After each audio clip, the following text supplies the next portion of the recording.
How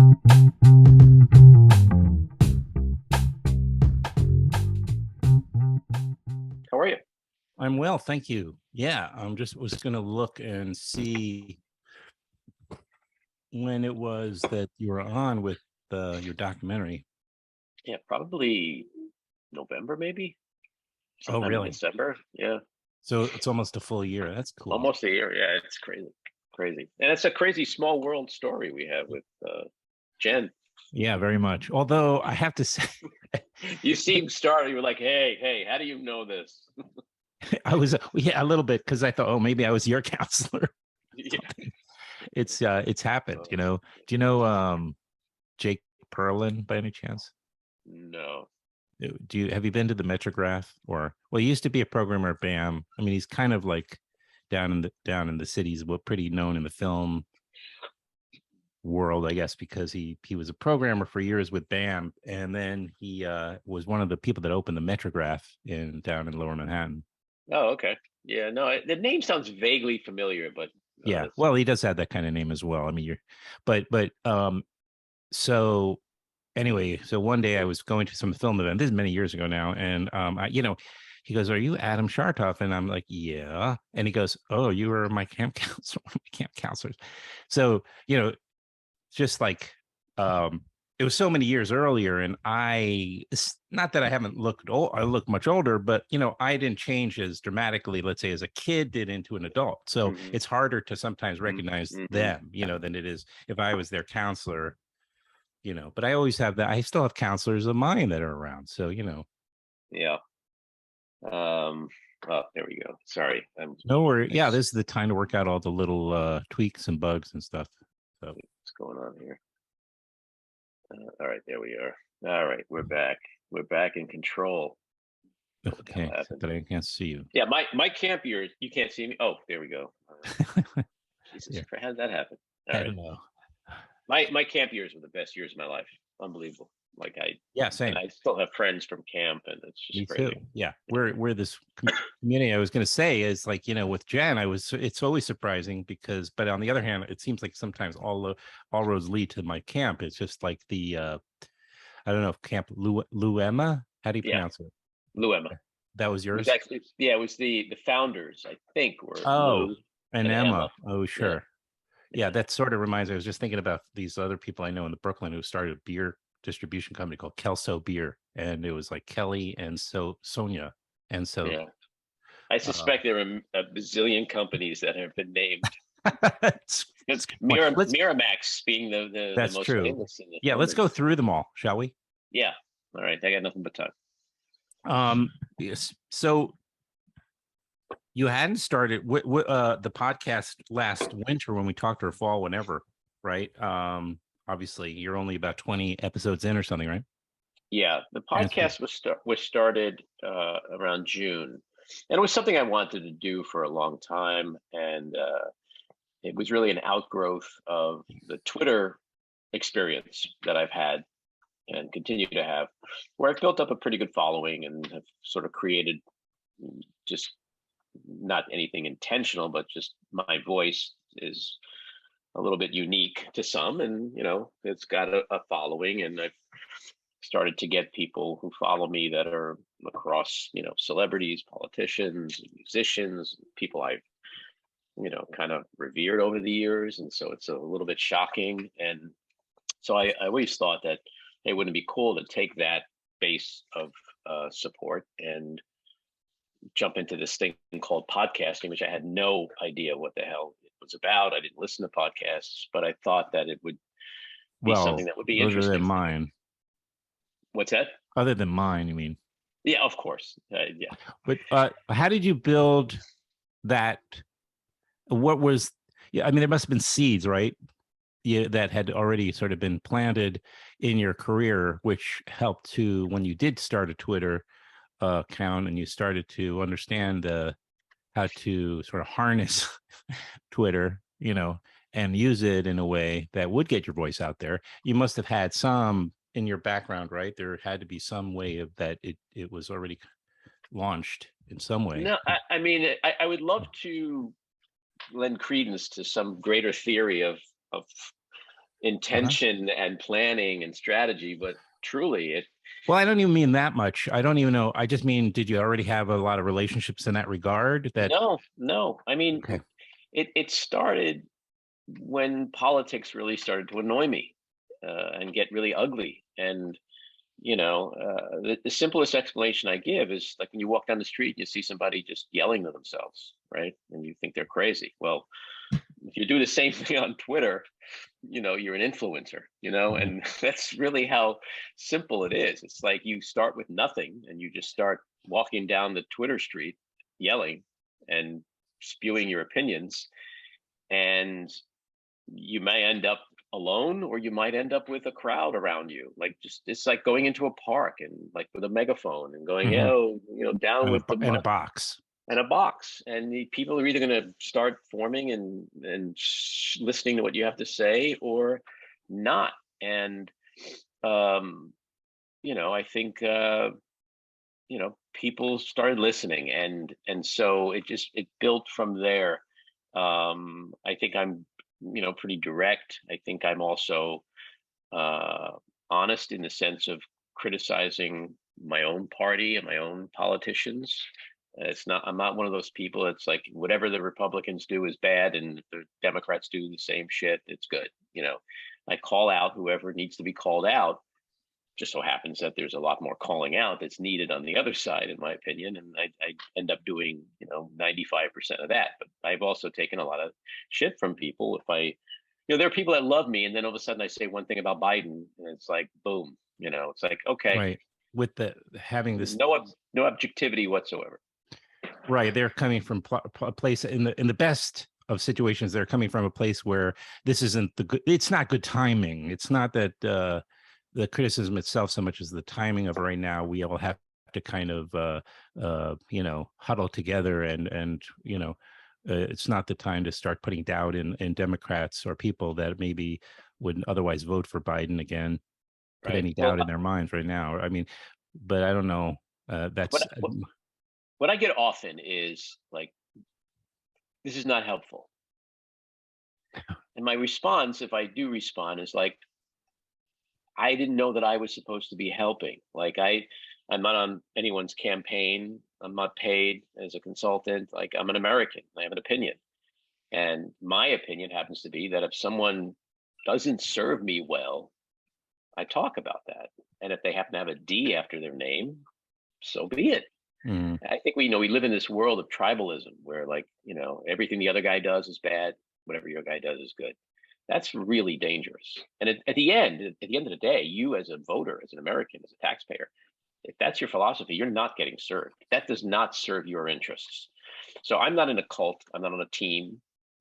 I vote for people, and if they let me down, that's what will happen in my tweets. They'll see that disappointment. And so over the years, that kind of built, and they got to a point of like, wow, I could maybe use this base of support now to start a podcast, and that's really the simple explanation. do you remember getting back to Twitter for a moment though? But do you remember around when it was or what it was that you were maybe tweeting about that sort of caught? Was Yeah, there, because a lot of people there's a lot of people, it turns out, that are tweeting about politics, and right. some of their voices go unheard, and others it's sort of they do people do obviously uh connect to it. I think that's a really good question. I think for me, it really started to take off when I went after Trump directly, when I would tweet to him in Hmm. response to his tweets, to his behavior, things he said, things he's done. And I remember people would say to me, friends, even whatever, people would say to me, like, what are you doing? No one listens to you. No one, Trump doesn't hear what you say. Like, nobody cares in the Trump family. But you know what? Guess what? Donald Trump, Eric Trump, Don Ivanka, Jr., and Ivanka. Ivanka, Yeah, they all blocked me. they did. So someone was listening. Michael Cohen blocked me, you know. Back So then when he was yeah, the yeah, fixer, or when he yeah. Michael Cohen, he was the first, and he actually enjoyed his tweet that he put out. He said, "Hey everybody, block this asshole." The irony is, years later, he and I would probably be friends. Yeah. Well, yeah. But he Yeah. wasn't listening at the Right. time, and he had to learn the hard way.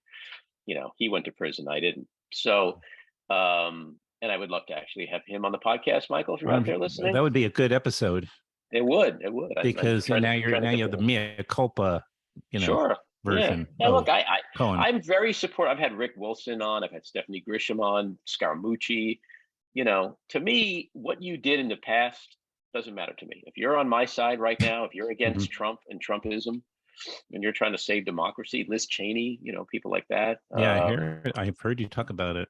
Yeah, I mean, it's just really important. There's this election that's coming up is really important in the sense of, it's not about inflation. It's not about the economy. It's about saving democracy. Like without that, it's not even about abortion. It's without democracy, none of those things matter. If we're living in an autocracy, your rights with the conversation about what your rights are is just ridiculous. So people have to really understand that. So, but that's where it started to really move from, when the needle moved for me was when I really went after Trump. And I had people that would start messaging me saying, you're saying exactly what I'm feeling and thinking. I just don't know how to put words to it. So it's like, it was kind of an honor and a little scary at the same time to sort of think that, like, I now have this what used to just be me, venting like a crazy man. Now all of a sudden there's like a little bit of a responsibility that people are telling me that I'm out there, advocating their positions because they don't know how to do it, especially when it started like 140 characters and now 280 characters. That's another thing about Twitter is, just learning the language. So it's really a language, just like any other language. And you have to learn how to get your point across in a way that will resonate in a very small amount of time. And so, but it's been really interesting. I mean, I've gone viral in a really great way, fun way, and I've gone viral in a really not so fun way. So, it's just like learning how to get through it because it is kind of a treacherous space. But if you, for the most part, learn how to do that, Twitter to me is amazing. I mean, I've made friends and gotten to know people and done things all over the world because of Twitter. I mean, it's incredible, right? Really incredible as a medium to connect people that you previously would have zero access to. Oh, that's now true. All of a sudden you have access to them. Access because of their, because of who they are, their status, and also just maybe geographically and. But I have to imagine early on then there was a lot of negativity because, as you say, you're being blocked by the Trumps, but also, at the beginning, you've just got to, all of a sudden you have a lot of negative response coming to trolls and whatnot. So that that can, I think, as on its own, sabotage somebody, anybody who doesn't really have the thick skin, you kind of have to, I would imagine, I'm guessing, I'm asking for a response, but you have to kind of get through this period until you realize, oh, they're the more vocal ones in general, and I'm going to ignore them and just sort of keep, focused. Yeah, it's a statement, but put a question mark at the end of it. Yeah. No, you're absolutely correct. I mean, in the beginning, I used to read a lot of the comments because I just was fascinated by the whole medium. I was like, wow, this is crazy. And then I realized there's just some crazy people on Twitter and you just can't, the thing about Twitter too, is when you have a blue check mark, which means you're a verified user for whatever, reason, however they, but you can filter out the crazies for the most part by just staying in that blue check space. So if I do want to read comments, I could read the verifieds only. Oh. So there you're starting with a baseline of, you can assume that people are reasonable, rational. They may differ in opinion, and I've bantered with a couple of people. Yeah. They behave. They stay within the lanes of civility and respect and all that. And so that took a while to sort of let that click in. That like, oh, I don't have to listen. I don't have to read this shit. It's because these people are insane. And then there's also the bots, which I still That's don't right. really understand the whole notion of bots. Like, what is a bot? Who is a bot? Like, who's controlling the bots? Like, I see some guy named Dave with 8 followers, and he's telling me I'm an asshole. Like, to me, that's like just a real guy, but apparently that's just like a algorithm somewhere. Mm-hmm. The person doesn't exist. So I don't pay attention to the bots. I don't get involved in that. I use it for the value that it presents. And again, it could be an incredible landscape if you know how to, mow the lawn and, Yes. So till a you were, rototill, yeah. So you were doing that, and then now when you start the podcast, which by the way is called The Back Room, and we'll get to why you called it that and what your thinking is behind the name of the podcast. But were you able to use your the community around Twitter that you've built to start your creating an audience for the podcast? Yeah, and that really was the mindset that Mm-hmm. I mean, look, I have like I think as of today it's like almost 92,000 followers, which I mean Taylor Swift has I think over 100 million, and but to me it's about 91,000. Wait a minute. 1,000,001. Because go ahead. How much? What does she have? I just started following her, so. Oh, it's because you reminded me of that. Yeah, go ahead. But if I have 92,000 followers, it's basically 91,950 more than I ever thought I'd get. So I'm very appreciative, and to me, it's a huge amount of people compared to others. It's not the biggest base in the world, but to me, it's huge. And so I thought that okay, if I could start a podcast, I do have something of a built-in audience. If just 5 or 10% of those people listen, if 2% listen, that's a pretty good podcast audience. And then also the people that I met on Twitter, could be potential guests, and aside from people I know in my non-Twitter life. Mm-hmm. And that's how it's gone pretty much since June, is that it's a mix of people from my personal life, work life, Twitter life. And, the story of how I got to actually start it, there's an organization called, it's a nonprofit called Radio Free Rhine Cliff, and it's based upstate New York, and it's run by a guy named Eddie Rosenberg, and he does local radio shows, local podcast type shows. But it's basically like people in the community who come on, and like somebody does a show about therapy, someone does a show about cooking, and right, and it goes around the community. And so a friend of mine, this guy Norm Magnuson, he has a weekly talk show, and my film Adrienne, which people can still see on HBO Max, about my late wife Adrienne Shelley, it was going to be playing at the local theater in town the following day. So Norm Upstate said, "Hey, would you like to Films? come on my?" Yes, Upstate Films at Rhinebeck. Mm-hmm. Norm said, "Would you like to come on my radio show the night before and promote the screening?" And I was like, "Great." And so when I went in, and this dovetails into your question about the back room, it's literally a little room in the back of a store in Rhine Cliff, New York. And I sat down, I did the interview with Norm, and then all of a sudden bells went off, and I started asking Maddie, are you looking for more shows? Can you do a podcast that's more national perhaps than just community based? And it was yes.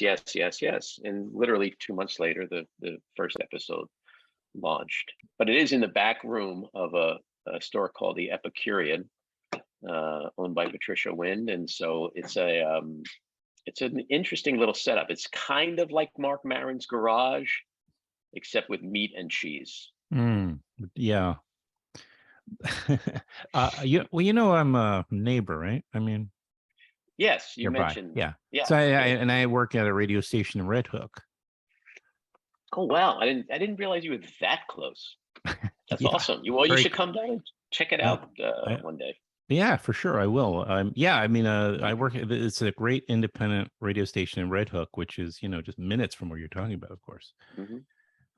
And I was certainly picked up and dropped off my son enough times at the station to probably know. And I'm trying to think if I've met this guy Eddie though, but could figure that out later, I guess. But uh, so okay, so yeah, because I remember I kind of started. It's interesting. This story is so familiar because I guess I started this almost the same way, to share because uh I was doing like film screening series in Brooklyn back in 11, 12 years ago, and then all of a sudden they were starting this what was internet radio. Do you remember that? Yes, I do. Which is sort of like what more like it's just it's sort of halfway between the old fashioned radio, terrestrial radio, and podcasting. And I was asked to join that and do a talk show about film, and I said I have no idea what they said, oh, just bring on people from your film series and promote it. And so that was, but very quickly I realized, oh, wow, I could bring on anybody, and then I realized shortly after that, why am I doing internet radio? Because it could be podcast and reach everybody and anybody in the world with an internet signal, except for a couple of countries, maybe. But, so yeah, I mean, it's kind of a funny thing as you figure these things out, just how much and what you can do with these tools. It's pretty amazing. So who was your first guest? My first guest was Paul Rudd. Yeah. Oh, okay. A friend and a business partner in a candy store in Rhinebeck. Oh, yeah. And he came into the studio. Most of our interviews are on Zoom, but because he has a house in Dutchess County, he came over and we did that in person, which was a lot of fun. And we just did another one in person, which is our current episode with Soledad O'Brien. Right. She's also in local. She's about a half hour away, but she drove in. Nice. And we did that live too, in person rather. Was that one? Was that one also through having met her through Twitter or? Yeah, yes and no. It was actually it was like Twitter, but also through my foundation, the Adrienne Shelley Foundation. I see. And so there was a sort of a thing that happened at the same time, and that got us connected. Right. Sure. And yeah, no, I know I've listened to a few, and my personal favorite, of course, has to be the Matt Friend episode, which another social media phenomenon who I feel like you are together an hour, which by the way you'd think would be plenty of time, but when you're trying to figure out the secret sauce recipe from somebody, sometimes you need hours, because you spent the whole time trying to get to him to kind of give you the secret of how he does impressions. And of course, he just got this arbitrary talent that, people like you and me would love to have. Like, that guy is a freak of nature.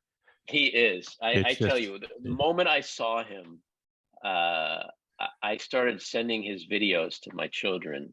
Me too. I stared sending the videos to your children too. I know that's pretty creepy. Right. Talking about that.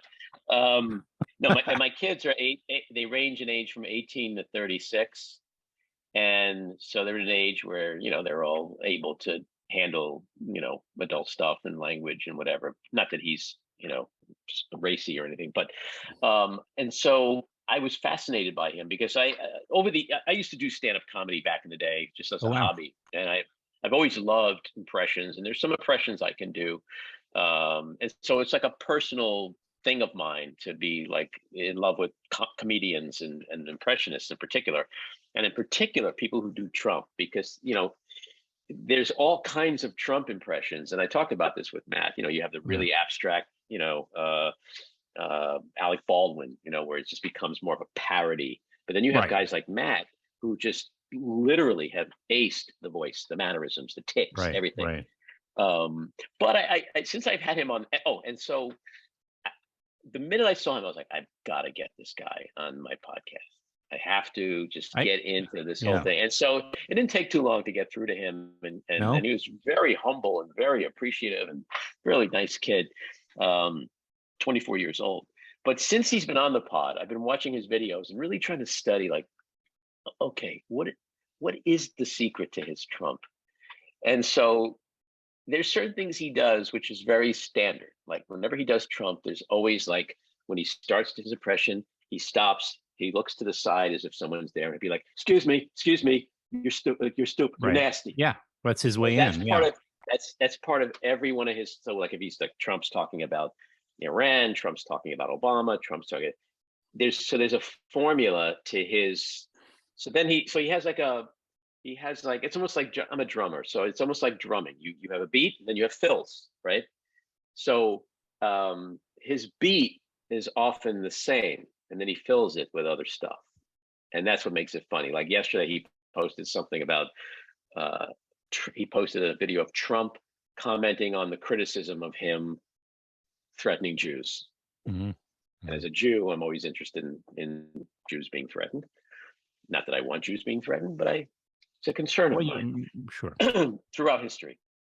And he's just so freaking funny. It is unbelievable. And I told that kid at the end of the interview, I was like, well, if I were you, I would just go sit every day, like for a half a day in Starbucks. Yeah, get the most out of this time. Yeah. Because yeah. 2 years from now, you're not going to be able to do that. Like enjoy that anonymity now. Right. Unless because he can do is it in blowing up. Yeah, but sure. Yeah. So I think he's going to be huge. And I think I've been watching, since like the days of Frank Gorshin and Rich Little, and I mean, I'm old. Yeah, me too. Sure. Yeah, I tell you, I remember the copycats, right? I mean, this was was a show, right, with impersonators back in the day. But this guy, I think you and me were probably the only two people watch that show. Yeah, but he is the best I've ever seen. He literally, I mean, he does hundreds of impressions. Yeah, and they're all amazing. Because he seems to not even I don't know if he's even aware. From what I see in the interview, I don't know that he's completely aware that he has a very particular ear, like a gift that is. I mean, it's like it's just so. It's so maybe it's so non-intellectual, so non-cerebral. So what I mean, like that he's able to tap. He can hear things that most people, maybe only dogs and I don't know. Could hear because he can do so many different people. He just seems to. I mean, then there's I'm sure, of course, a lot of gaps, but I mean, come on. I mean, it's just really remarkable. Anyway, so people should check out, if you don't already know Matt Friend, check it out. Listen to the interview with Andy first, of course, and then check out Matt because I mean, he's an Instagram. He's also learned, I don't know, Instagram and TikTok. He's learned how to use those tools quite effectively.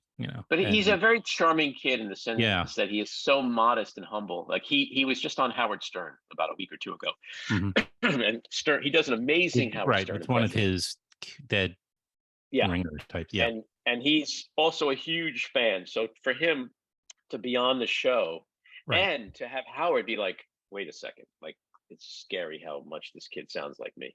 Yeah. So he posted a video after the show of him just sitting in a room listening to the interview, and he's just freaking out. He's freaking like he literally like I have 4 children. Like I've seen my kids do that over the years. Like if you give them a present they like, they're like it was so genuinely charming because he's at that stage of his career where he can't believe it. I don't think he knows how good he is or what he's accomplishing, even though he may think he does, because he's a kid. But so it's really refreshing to see somebody who just clearly isn't full of themselves yet, or may never be, or just appreciates the thrill of the stuff he's going through. So he was a really fun guest. I could have gone on for hours. We played a round of like a lightning round, and I was just like throwing out names, and he was like one after the other. I could have done that. I had a list of like 1 million impressions. I could have just kept throwing that at him, and it would have been hilarious. Yeah, it's an enormous amount of talent for somebody as young as that. Like he's got a range of skill that usually somebody twice his age might have. Yeah, they're lucky. Yeah, for sure. Anyway, so you've done about 20 episodes of the podcast. It's called The Back Room, and most of them are political shows, right? But it's nice to throw in an exception. Yeah, one of the things that I think I want to have the Back Room to be different than other podcasts in the sense of, is it political? Is it pop culture? Is it one or the other? I've told this to non-political people who come on, that over the years I really get annoyed when I hear people in the public say things to like musicians or actors or athletes like, oh, just shut up and sing. We don't pay you to be political, or play ball and don't talk politics. And I want the podcast to be a place where non-political people can come in as Americans, as voters, and express their political views. And so I've had people who are fairly political on Twitter and in the public sphere. People like Judd Apatow, musicians like Phineas, Billie Eilish's bro, who use their Twitter platform to either tweet very political comments or to retweet other people's very political comments. But regardless, they're using Twitter to establish their own political views, be it on abortion, gun reform, climate change. And so I like to say that it's always political. Even if I have a singer on, it's political, because politics is the base of the podcast. The people who come on come from different walks of life to express political views. Last thing. Do you what do you so we're days away, or I mean, I guess technically we're weeks away, but it feels like days away from the midterms, and just want to get where you're at with it, because I thought it seemed, I felt like, you just keep hearing back and forth where Democrats are versus Republicans right now, where who's going to end up coming out on top in this case. It's a nerve-wracking thing to know. I just sort of want to get it behind us. It is nerve-wracking, and it's bringing on a lot of anxiety, because I mean, we say this all the time, but this literally is the most important election in our history, because it's either going to be the beginning of the ultimate dismantling of our democracy, or the real beginning, finally, of getting rid of Trump and Trumpism, the ultimate rebuke. My most popular tweet, which I think has something like 50,000 likes, was when I said something a few months ago that, don't talk to me about Republicans taking the House because of conventional wisdom. Conventional wisdom being, a president, first-term president always loses. There's been nothing in politics the last 7 years that's been conventional. Nothing. Conventional wisdom has failed miserably.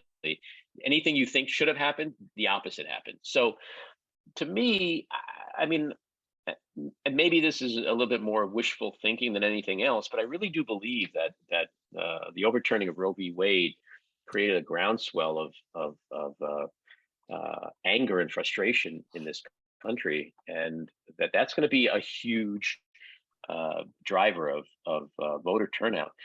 And we've seen before how women of color and people of color have helped elect people, and so and been the driving force of an election. I think the Republicans are going to lose. I think they're going to lose big. I think they've really overestimated and overshot this whole extremist thing. I can't fathom, how people are going to put them in power, in control of any branch of Congress. Redistricting is a problem in the House. I mean, the Republicans, I think, agree with me, which is why they've spent years, cutting up the districts so that our own people. Yeah, I mean, right, exactly. So that's an issue, but I think it's all about turnout. I mean, we have on average 55% people go vote, and 55% of Democrats, 60% of Democrats go vote. Just think of what would happen if 70% voted, 75%. We can elect whoever we want. Right. We could codify Roe v. Wade. We could do whatever. We could enact climate bills. I don't think people really understand the power they have. But Election Day is the one day of the year where the janitor and the billionaire have the exact same power. Right.